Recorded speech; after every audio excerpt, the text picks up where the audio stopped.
Okay, this is the time and place for the meeting of the St. Helena Planning Commission. Before we do roll call, we're going to have Pledge of Allegiance, and I'm going to exercise the prerogative of the chair to ask the chair to lead us in the Pledge of Allegiance. So if you'd all stand up. Pledge allegiance to the flag of the United States of America and to the republic for which it stands, one nation, under God, indivisible, with liberty and justice for all. Thank you. Ms. Secretary, could you please call the roll?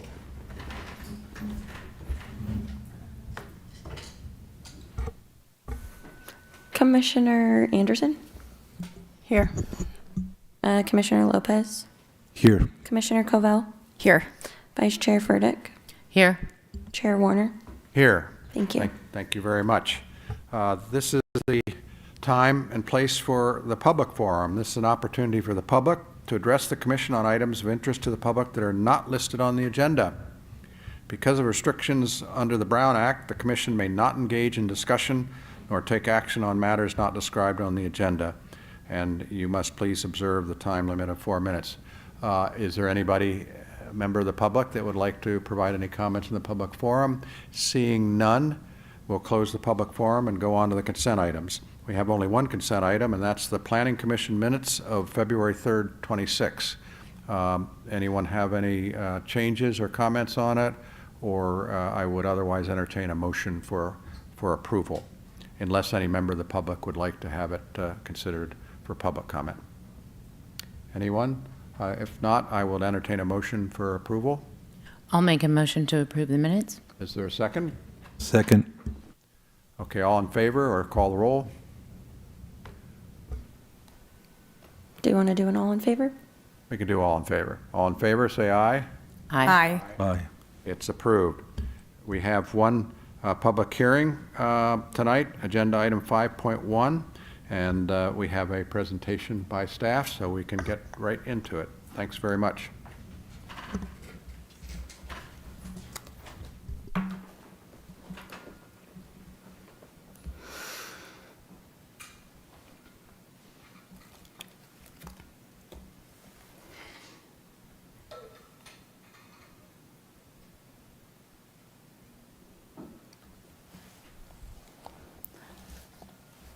Good evening, Commissioners.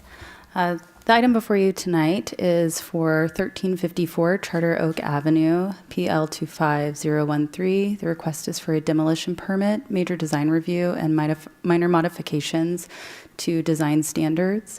This is for We Care Animal Clinic. The project is located on Charter Oak Avenue. It is flanked by our Public Works yard, as well as some service commercial, mixed use, and high density residential land use designations. The high density residential is shown in red. Currently, that's a vineyard, so there's no residential in the immediate vicinity at this time. And the existing use is the animal rescue facility, which was authorized by a conditional use permit in 1996 and amended in 2006. The existing conditional use permit authorizes the facility to house up to 100 cats and 5 dogs on site, and requires that animals be kept indoors at night. The request does not include any configurations to the existing conditional use permit or the functions on the site. So the request is to demolish an existing 1,450 square foot modular non-conforming office building and construct a 2,140 square foot modular office building in approximately the same location, utilizing much of the existing foundational slab. The space is currently used for administrative and animal exam functions. It would continue to be used for that function. No change to the approved animal rescue use or capacity on site, and the request requires the design review, demolition permit, and minor design modifications. The existing site is non-conforming in a number of ways. The parking that's on site is within the front setback. There's some other landscaping things and screening that's not conforming with the existing code. The non-conforming code section does state that new work must comply with all of the design standards. So the new modular building has been reviewed for all of the development and design standards, but the remainder of the site is not required to be brought up to code.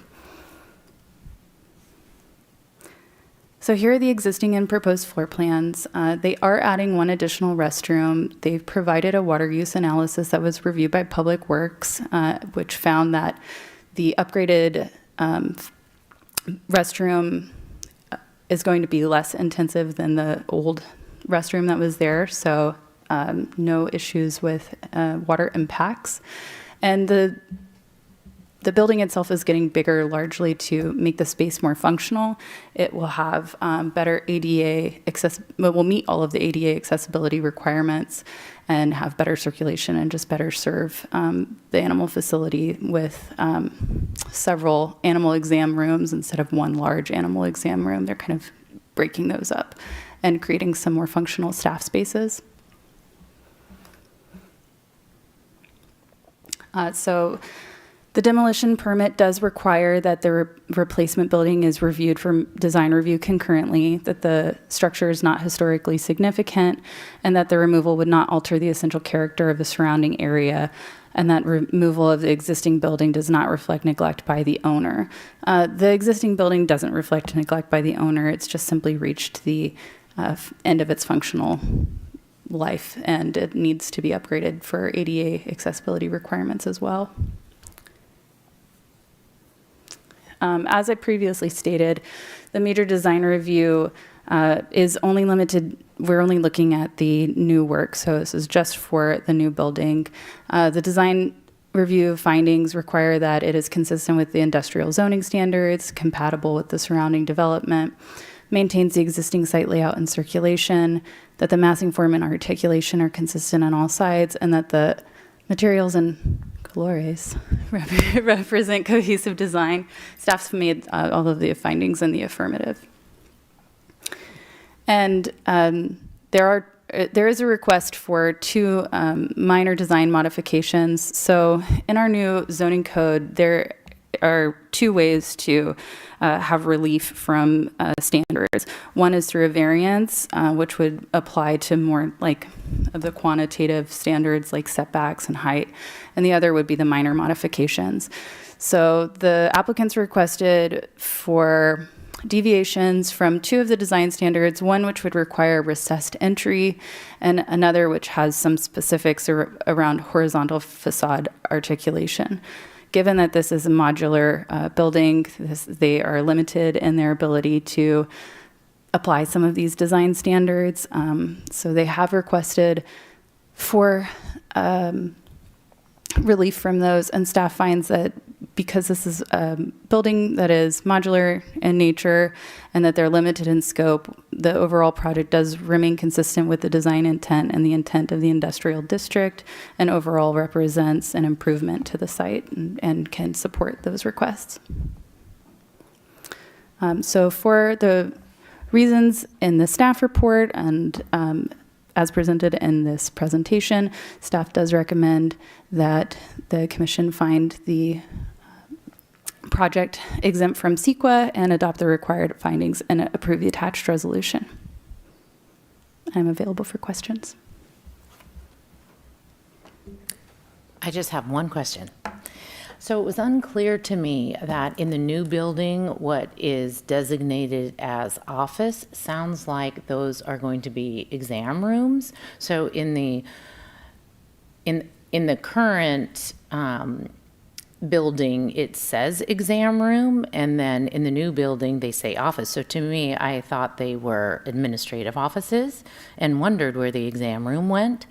But it sounds like perhaps they are exam rooms. My understanding is, Natalie, will you go back to slide 4? Is that the spaces that are labeled office at the top are for exam rooms, and then on the opposite side, there's an office, a break area, and a conference room for staff there.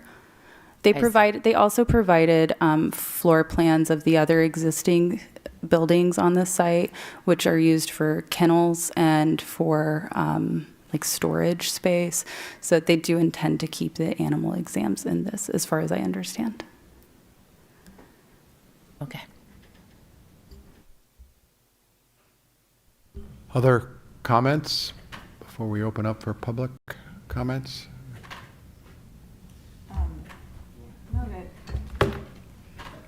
I just want to know, so it read a little bit like it was going to go over the existing building, so it's a little bigger. How are they handling the addition of the slab? The modular, obviously this modular place isn't here, but Well, I figure they're going to yeah, that would be extend it a certain. they'll have to extend it somewhat, and then that would be handled at the building permit phase.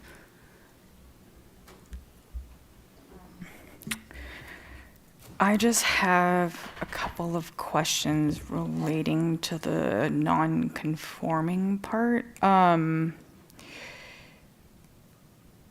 What would, let's see, out of curiosity, you had mentioned there were two options, variance and a minor mod. I'm just curious how much those cost these days, just application-wise.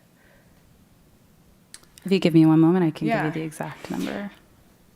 And I'm just curious with the two minor mods that they're applying for, one for the recess and one for the articulation, is those have to be separate? Like, I mean, I'm just curious. They didn't pay separate fees for the minor modification requests. They've made one application for the minor modification, so they weren't charged twice, like for Okay. each one. And the fee for those is $5,064. Okay. And then like the variance is like 7? The variance is slightly more. Variance is $6,500. Okay. So on this one, they're just, so that I understand, the minor mod is costing them somewhere around $5,600. And then there's a design review cost too, right? Or is that all, does a minor mod include that? So the minor modification request is a separate fee in addition to the fee Design. for the design review and the fee for the demolition permit. So is this meeting today counting as a design review meeting? Yes. That was the cost. So how much was that cost, just out of curiosity? If you give me one moment, Yeah, no I can tell problem. you the total fees for this application.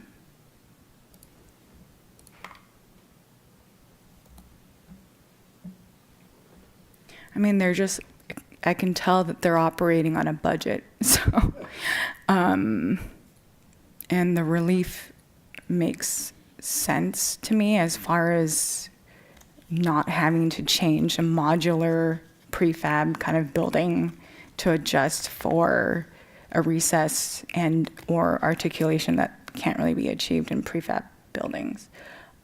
My question to understand the cost would be whether or not in the previous code before the 2023 adopted code, would they have ran into these minor modification issues? Or is this application for minor mod a direct result of the 2023 revisions? Michelle, I would need to review the prior code to be able to give you, as you know, I wasn't Yeah. here for that code Sure. update, so I don't know if there was a variance and minor modification procedure in the prior code. I do know that that's, Yeah, I think there was those procedures. It's just whether or not the two objective standards that they're applying for relief, if those objective standards were in the previous code or not. That's just really, I guess, my question. And it doesn't, I'm sorry, I didn't get the staff email thing this time. And as I was reviewing it, those were just my two questions. I mean, otherwise, I accept the sorry, I'm not supposed to say that. I understand the staff report. yeah. I just have, yeah. To that point, though, that is something that staff's looked into and have been researching the industrial district design standards specifically. And without going too far off topic, it will be something that we're revisiting. My understanding is that the current code update does include design standards in the industrial district that are new to this iteration of the zoning code. And the design review one, the 500 square feet, that seems like a carryover, at least from what I think from the previous code. I wouldn't be able Yeah. to speak to that without Okay. looking at it. I'm just curious. And, but yeah. Yeah, I'm happy to get back. I can get back to you, though, after I can look into that. Any other initial clarification comments? Seeing none, I will open it up for public comment. Seeing none, I'll bring it back to the commission and entertain any further discussion regarding our action on this item. Any further questions or comments that need to be resolved before we entertain action on this item? Seeing none, I would entertain a motion on this item. Don't speak all at once, unless staff has any other information we need to be provided. Yeah, no, I recommend that we approve as per recommendation to give the two variances or for the to allow that. Well, I guess it is. Why don't you move and then we'll Yeah. read the recommendation. Yeah, I move that we adapt the two recommendations to allow for the demolition of the permit approval. Do I hear a second? I'll second. Second from Ms. Anderson. So the vote is on the motions to determine the project is exempt from the requirements of CEQA pursuant to CEQA guidelines section 15302. And number 2, adopt the required findings and approve the attached resolution granting major design review and demolition permit approval and approving the associated minor modifications for the proposed replacement building and demolition of the existing structure at 1345 Charter Oak Avenue in the industrial zoning district. Call the roll, please. Commissioner Anderson, Yes. Commissioner Lopez, Yes. Commissioner Covell. Don't we get to talk about it before, though? No, that was before. Oh, do you want to discuss the motion? Yes. Okay, we have a second, and the motion is under discussion. Would you like to, anyone like to discuss the motion? Well, I just want to, pending what Planner O'Neill finds out regarding the two minor modifications, I'm curious to know if perhaps if the minor modification is based on a 2023 code update, zoning code update that perhaps is going to change, let's just say, because I think she mentioned industrial zone is going to get relooked at, and some of these things, we're kind of looking at and kind of fine tuning, such as the alcohol beverage one.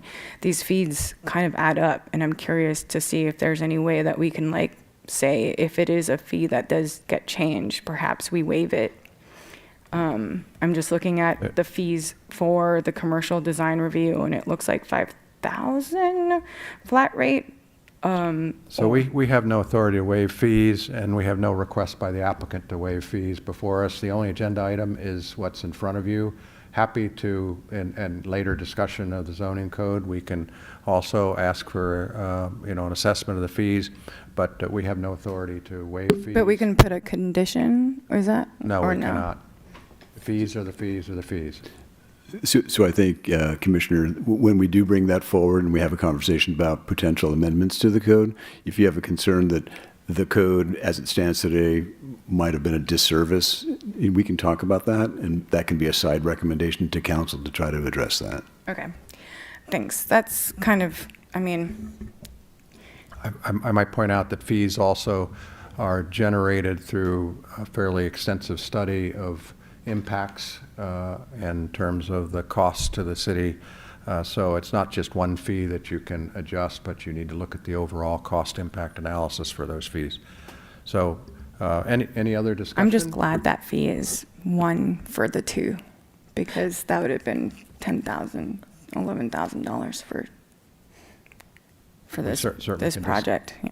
We certainly can discuss that when we come back and look at the code. Can I just ask a process question? Because I just don't know the answer to it. When there's a second on a motion, can you go back to a discussion, or do you have to Yes, take a vote yes. first? No. Okay. The way it works under the rules of order is you have a motion. Motion doesn't even get discussed until it's seconded. And then the motion, Commissioner Covell is absolutely right. The motion is subject to any discussion that commissioners or the body may want to have. And then once you finish the discussion, then you can have a vote. Gotcha. Any other comments or discussion? I have one. Looking at this, that the facility isn't increasing the numbers. It's using its same footprint with just a small adaptation. They're not really asking for more that's been permitted. And I understand where you're coming from, Commissioner, is if we could save a facility that's doing such good for the community and the pets, could be done, but I think they've already kind of adjusted from building. I was even discussing modular buildings in the morning. It is being done budget-wise, and that's why I think that this project should go through, because it's, I mean, they can only do 2 dogs and a bunch of cats, but that's better than, so it's a great facility in the footprint that they serve, so. I mean, I totally agree with you. I think I have no objection to this project and the recommendations. I think it's just the fee that I feel like, man, it could have added up easily to about $15,000 for them just for having this meeting. So I know where, $15K can go to help serve the community. It just, this part is slightly unfortunate. So, and I understand this is not a decision for this part. I do want to make one slightly facetious comment to Commissioner Lopez, and that is, who's representing the dogs that are being discriminated against for this facility with so few dogs that are being served? Isn't there some kind of equal opportunity for dogs to be served, being a dog owner? That's totally facetious, and anyone can move to strike that from the record. if they so Seems that maybe the dogs are more valuable. 2 equals 100. Well, I've watched some cat videos these days, and I've seen some pretty funny ones where the cats basically throw the dogs over the transom, so, which is what cats do. Okay, so any other discussion on the motion? If not, could we call the roll? Since there was a discussion, we'll have to do a motion and a second again. I motion to accept the recommendation or approve. No, I think we're already good. did We have a motion on the table. We're good. We're good. Okay. Okay. So we're good. You can call the roll. Okay. Commissioner Anderson? Yes. Commissioner Lopez? Yes. Commissioner Covell? Yes. Vice Chair Furtick? Yes. Chair Warner? Yes. The motion passes unanimously. Great. Thank you all, and thank you, staff. Good work on this. Thank you. And again, I also appreciate Commissioner Covell's interest in assessing the burden, the affordability, because affordability is very important. And so I hope we can come back and take a look at that, not just for the minor modification permits, but generally it's always useful to kind of review the burdens on our applicants. Okay, we're on to the next item, which is, we have no scheduled matters. Do we have any department reports? Did you have a comment? No. Just hello.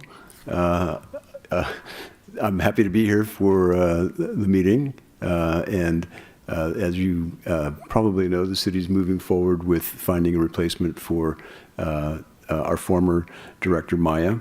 And my expectation is there should be somebody other than myself here in the not too distant future. And in the meantime, I'll come and help out. And so I'm interested in the next couple of meetings, and you've got some interesting items before you. So I hope to help to bring those forward and make some sense out of them.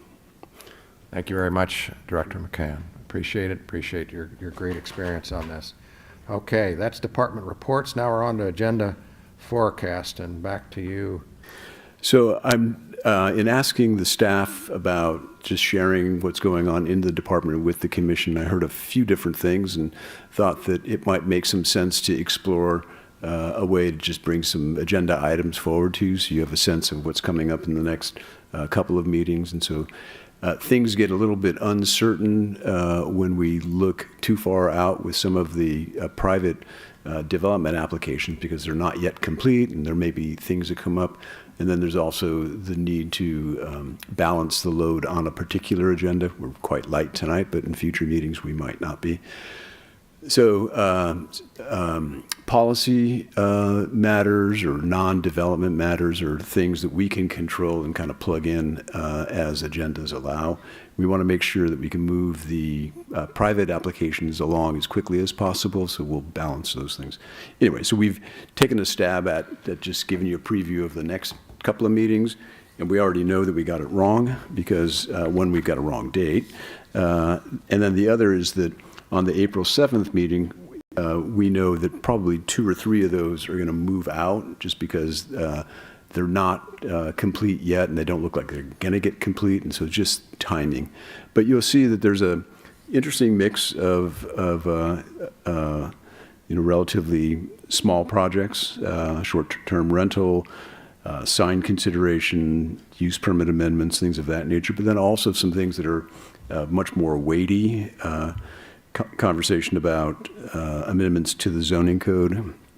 And then if you look into the subsequent meetings, tackling the general plan annual review, as well as sharing progress on efforts under the housing element.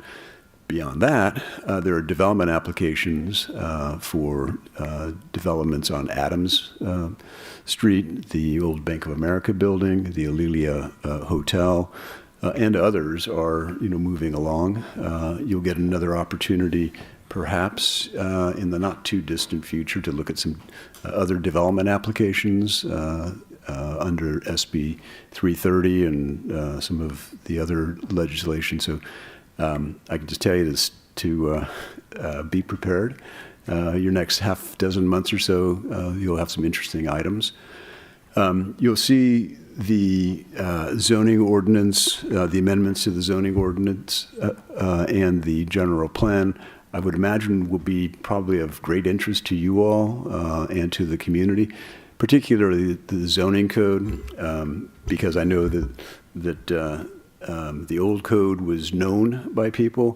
It had some flaws to it.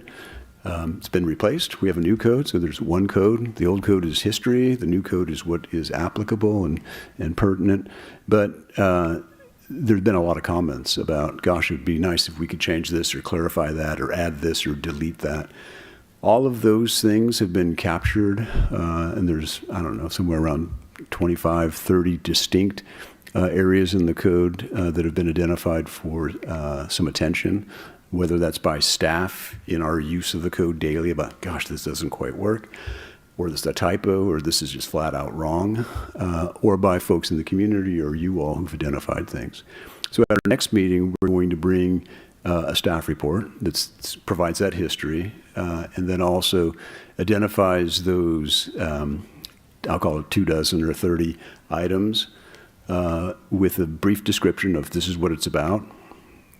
We might give some attribution, like it came from commissioners or came from the public. But then I think most importantly, we'll suggest what we think the timing is relative. Priority, maybe second tier, third tier. And maybe some things we'll say, we don't consider this a priority or a need for change, so that we don't dismiss things out of hand. I want to recognize what people have offered, and then we can provide some rationale for that. My expectation is that within 12 months from start, we can get all of those things accomplished. I would think that the priority projects should all be done within 6 months, meaning that we'll bring them to the commission, we'll have discussion about those things, and then we'll move them on to council. I would expect that we'd kind of do them in, I don't know, logical chunks if we can, if there are things that make sense to bring together. We could also do just onesies here and there as appropriate. Some of them lend themselves to just conversation about one thing. Other things are small enough that we could do, 3 or 4 or 5 in one night.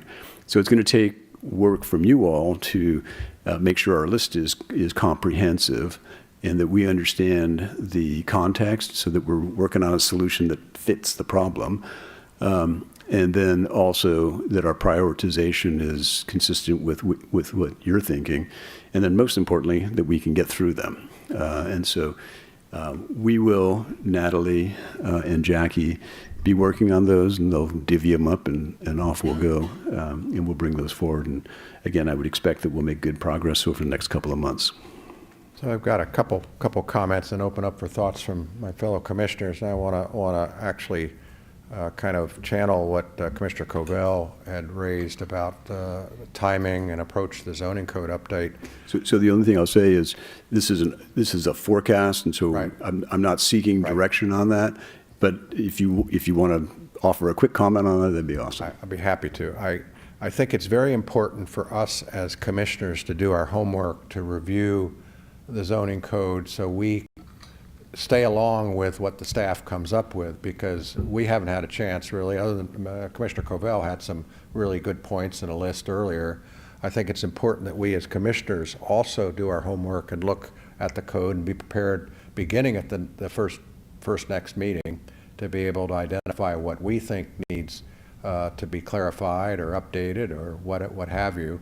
So we need to do our homework. The other thing that I think is important is that I don't think that we need to allow the public to have enough time to assess some of these changes as well in another public hearing.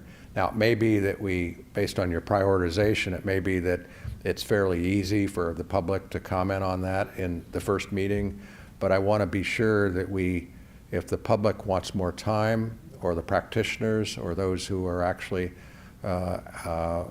understand the application process, if we need to take more time to take public comment, I think we should. Those are my 2 comments, but I'll open it up to my fellow commissioners for any thoughts about that schedule. I think my only build on Chair's comment is perhaps we could get the staff report a little bit early so that the public can see what the items are and then do their own kind of research in advance. Yeah, I totally agree. And so our expectation is to get that report together, get that list together, get it to you early enough so you can actually digest it, do your homework, as the chair says, but also to get it out to the public so they're aware of it. Part of the reason for having this forecast is so that the public has a sense of, oh, something's coming. If they're paying attention, something's coming. We'll get it up on our website, get it out to folks. They should recognize, their thoughts reflected in there. And if not, I'm sure they'll let us know. We'll reach out to the people who we know who have offered comment to make sure that they're aware of it and that their thoughts are captured correctly. And also, it's not one and done. We're going to be doing this. If there's more to change, we can add it to the list and we can keep going. Other comments, thoughts? Yeah, I just want to, it sounds like the priority that you're going to be taking and recommending out of all the comments, because I've also attended some new, in Benicia, the auxiliary dwelling units and what can't be done. I mean, there's some stuff that just can't. I just want to make sure that we do focus, like you said, on looking into the ones that, or like you said, I think that's what you meant by priority, right? The ones that can change, and you're going to offer ones that can't. Yeah. Because there's just too much conflict from direction within the state, right? Yeah. Just so we're not just chasing our tail. Yeah. I think, I'm sure that everybody's got the lens they look through, so what might be a priority to us may not be to others. That's why we're going to bring it to you, and you can tell us whether we got it close or right on. And certainly trying to address the things that are practical, that can be done, makes sense, but also the things that are most important to the community, either things that people keep bumping into, you all wrestle with, it's like, geez, that's not clear, or things that we have learned that we're missing. So state law requires X or Y and we don't have it, then we want to get it in there. That to me, those are priority. Other things, it's not like we're going to do it in 3 years. It's just going to be not immediate. We'll come back in a couple months. Thanks for this list. It's really helpful. For the date, is it the 21st for the other one? Okay. Yeah. And then for the general plan annual review, I know we had a discussion about that last time.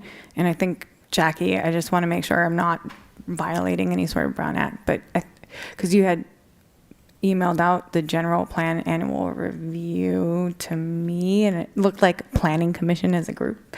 I just want to make sure, like, I don't know if that was like I didn't want to reply all. Yeah, so I think you're just talking about a question about what the zoning ordinance says relative to the government code requirement that cities take a look at their general plan at least annually to make sure it's current and things are consistent. I meant the fact that there was one, there was actually one, and I'm just want to make sure people Right. see So it. the city was successful once, some time ago, like in 2013, I think? 2012. Great. You know, the state law says you should kind of do it every year, so does our code. And so we're going to get into that practice of doing it. And so what we'll bring on the 21st will be our suggested kind of scope and methodology, how we propose to do this. Because we're not updating the general plan. We're not adopting a new general plan. We're looking at our existing general plan, and we're saying it's a review. It's a review of it. And it's like a scorecard, progress, status, et cetera. So it's interesting. It's good for everybody to be aware of it. It's a good effort to stay current with it.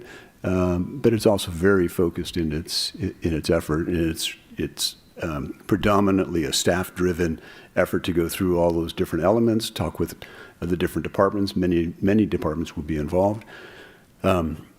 Commission looks at that, offers your thoughts, and then it goes up to the council. They accept it more or less, and off you go. And I just wanted, I mean, I thought that the video from 2013 that talks about it with that planning commission was really helpful. So if Jackie, Planner O'Neill, if you have not, you probably have already emailed everybody that link, but it is helpful to watch as we're kind of, starting that all up again. And just for the clarity of the record, anyone who's interested in viewing that, it is uploaded to the YouTube channel. So that was a video from 2013. So you may remember that I had said staff would do some research on when was the last time a general plan review is done. Found records that there was one done in 2012, found that in 2013 there was a discussion about what is the purpose of this. So that's the video that our city clerk was able to find in the deep archives. It was on a DVD, so it's now been uploaded to YouTube, and that's available. And then the conversations that were had via email were just related to the history. Was this done in the past? Where is this located in the current code? Where was it located in the last code? So thanks for bringing that up, Commissioner. And if it's convenient, would you mind sending it to the I'm more than the happy commission? to. Of Thank course, you. absolutely. That was very helpful too, Jackie. Thank you for that information. That clarified the derivation for me.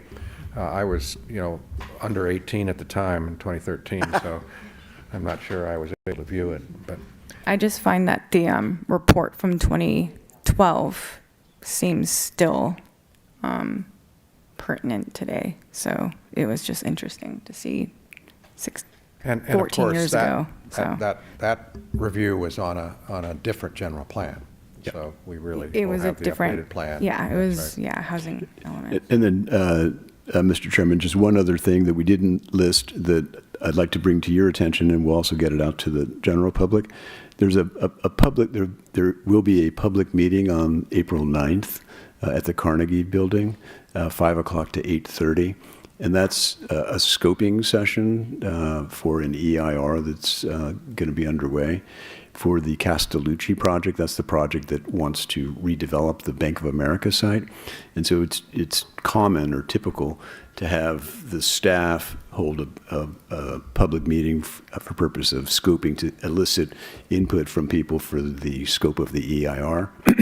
The Planning Commission typically doesn't do that. It's typically held separately because you're going to consider the draft EIR. Anyway, just let you all know that that's coming up. not a planning commission meeting, but rather just a general public meeting. There'll be notice and advertising around that. Thank you. And I notice we have, on the second meeting, some thoughts on updates and changes to the ADU and JDU ordinances, and I think that's healthy and good. I've certainly dived in. I've also discussed with staff that the new 2026 building code has some additional requirements that may affect new ADUs, in particular new JDUs. And then we also have issues that other members of the public have brought up very, very helpfully of how to make ADUs more streamlined and more flexible. So I look forward to that one almost as much as I look forward to the other ones.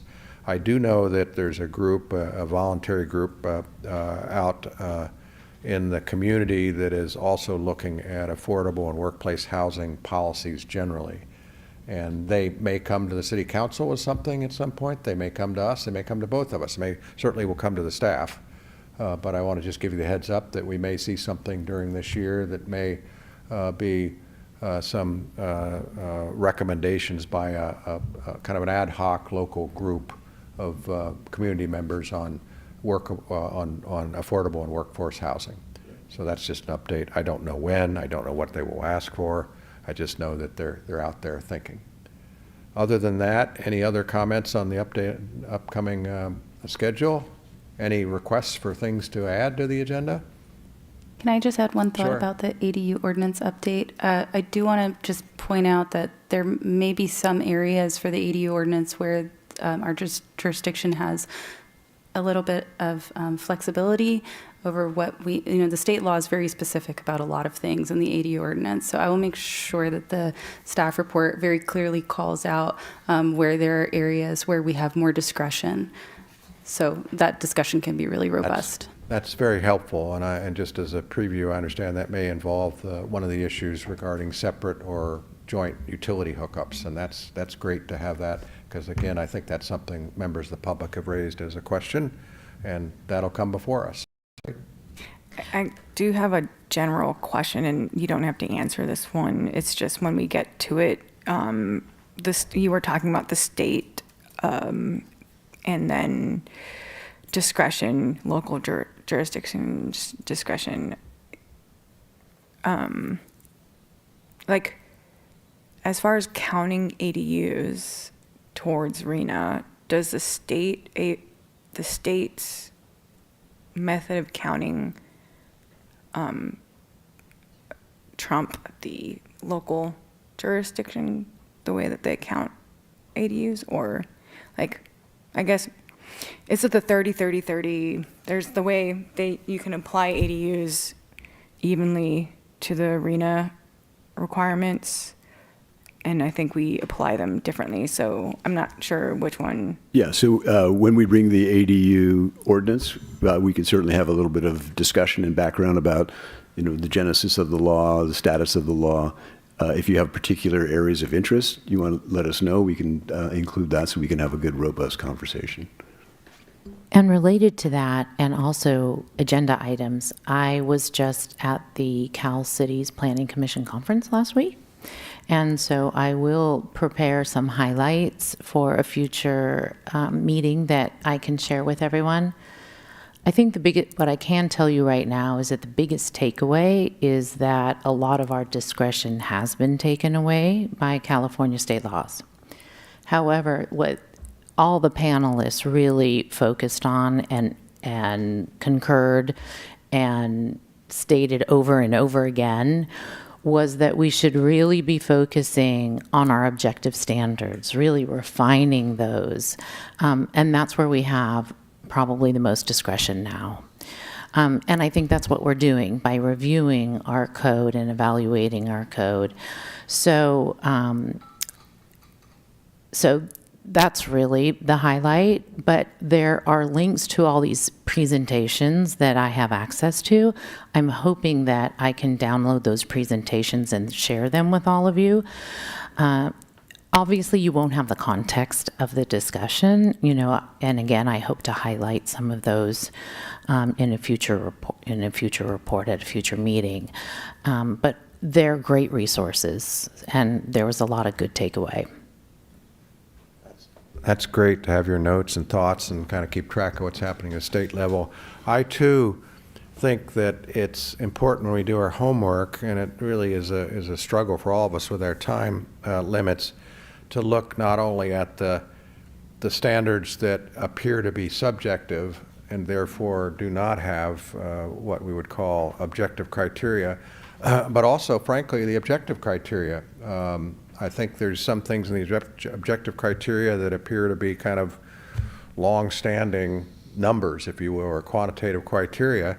And I think, although I don't recommend we delve deeply into the objective design standards, I think some of the members of the public have raised concerns about how the objective standards, even though objective, are applied.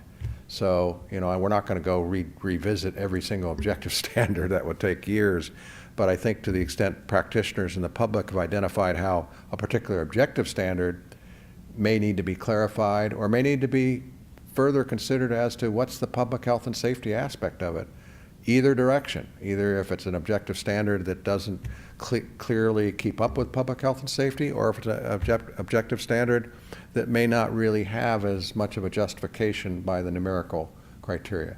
So there's homework to be done, and I'll emphasize that Commissioner Covell, you started the homework a long time ago. I think we need to catch up with you, and all of us need to basically take a look. And again, I think Commissioner Furdak, in one of our earlier meetings, you said, let's all checklist together. So that's what I would strongly recommend. Thank you. Any other comments, thoughts? Any other agenda items that anyone would like to request? Okay. That, as former Chair Pott used to say, his favorite time of the meeting was item 9. I don't want to use a gavel, but we are hereby adjourned. Thank you, staff, for all your good work. Yep, thank you. Nice job, Jackie.